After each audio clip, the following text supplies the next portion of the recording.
Assalamualaikum, halo balik lagi bareng Nubi Gadget. Di video kali ini saya akan kembali ngebahas Redmi Note 9 setelah update ke MIUI 12. Nggak cuma ngebahas soal update, saya juga akan ngebahas soal hardware-nya, termasuk kualitas display dan tes performa. Apakah benar HP ini cepat panas kalau diajak main game berlama-lama? Oke, langsung aja kita mulai, tapi sebelumnya buat yang belum subscribe, jangan lupa untuk subscribe dulu ya. Nah, kita mulai dulu dari displaynya. Di video komparasi antara Redmi 9 dan Redmi Note 9 yang lalu, saya udah ngebandingin kualitas layar HP ini dan ya memang lebih baik dari Redmi 9.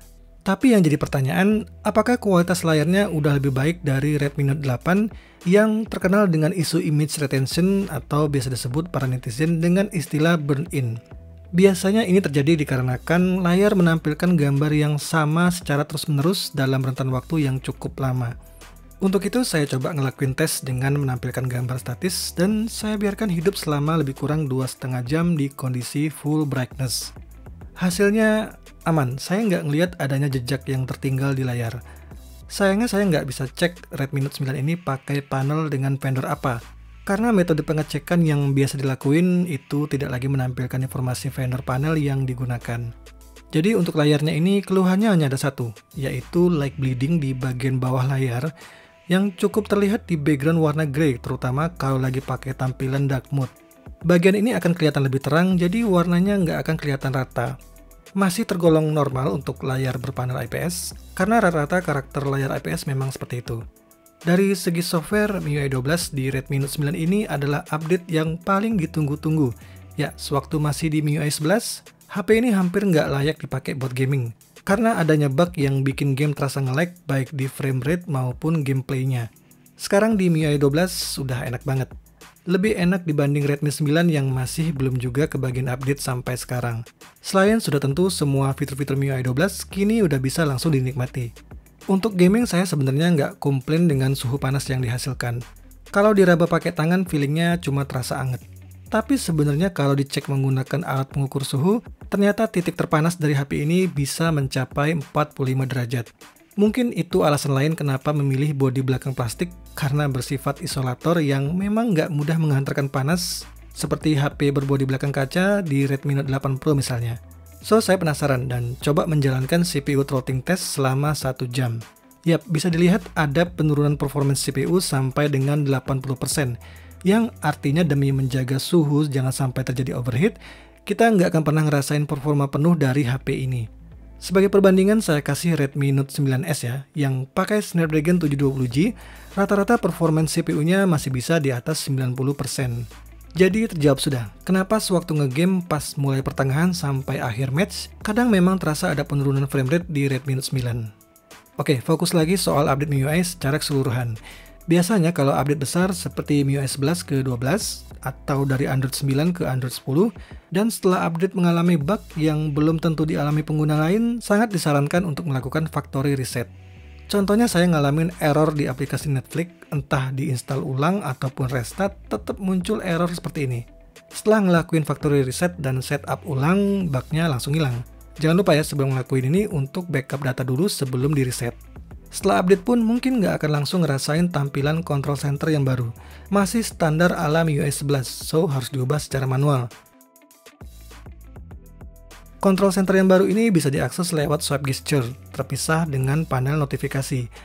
Untuk beberapa keanehan yang saya temuin di MIUI 12 ini, yaitu hilangnya animasi sewaktu masuk ke recent apps. Hanya di mode navigasi tombol, jadi instan aja gitu, nggak ada transisinya. Terus buat yang suka mengganti display size menjadi lebih kecil, bertujuan supaya lebih banyak konten yang terlihat di layar, akan sedikit terganggu saat kembali ke home screen dengan bug animasi ikonnya.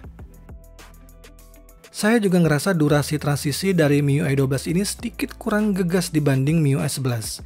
Ya, bisa aja dipercepat durasinya lewat developer option atau dimatiin sekalian. Tapi nggak akan berpengaruh banyak, karena ada beberapa animasi yang masih jalan dan durasi transisinya tidak berkurang. Mengganti launcher juga bukan jadi opsi, karena akan kehilangan fitur serta widget yang hanya ada di launcher bawaan MIUI. Yap, mudah-mudahan akan segera diimprove ya di versi-versi berikutnya. Peningkatan lain ada di sektor kamera. Yang paling kerasa adalah mode perekaman video, sekarang udah lebih stabil dibanding sewaktu masih di MIUI 11. Nah, di sini saya sering dapat pertanyaan soal kameranya. Lebih baik di Redmi Note 8 atau Note 9? Ya, jujur saya akan lebih memilih Redmi Note 8. Meskipun kedua HP ini masih menggunakan sensor yang sama untuk kamera utamanya, tapi faktor SoC yang dipakai Snapdragon 665 di Redmi Note 8 versus MediaTek Helio G85 di Redmi Note 9 akan mempengaruhi image processing dari hasil fotonya. Dari segi perekaman video, Redmi Note 9 tidak menyediakan opsi perekaman 4K 30 fps dan 1080 60 fps seperti di Redmi Note 8. Meskipun saya nggak bisa compare langsung, dari sisi fotografinya pun saya yakin hasilnya masih terlihat lebih baik di Redmi Note 8. Hasil foto pun masih bisa ditingkatkan dengan menginstal Google Camera Mode di Redmi Note 8. Ya, seandainya Gcam pun bisa digunakan di Redmi Note 9, lagi-lagi faktor SoC di mana Gcam di MediaTek nggak akan seoptimal Gcam di HP-HP ber-SoC Snapdragon. Oh ya, buat yang suka dengerin musik lewat koneksi wireless, Redmi Note 9 udah support protokol Bluetooth versi 5. Tapi dengan catatan, HP ini belum mendukung kodek aptX. Ya, alasannya jelas, karena aptX ini adalah teknologinya Qualcomm yang bikin Snapdragon. Paham kan maksudnya? Nah, kesimpulannya, kalau ngomongin performance secara keseluruhan, sudah tentu Redmi Note 9 dengan Helio G85-nya lebih kencang dari Snapdragon 665. Selain itu, dari sisi display, penerimaan sinyal, kecepatan Wi-Fi, yang mana jadi problem utama di Redmi Note 8, nggak lagi jadi masalah dan sudah jauh lebih baik di Redmi Note 9.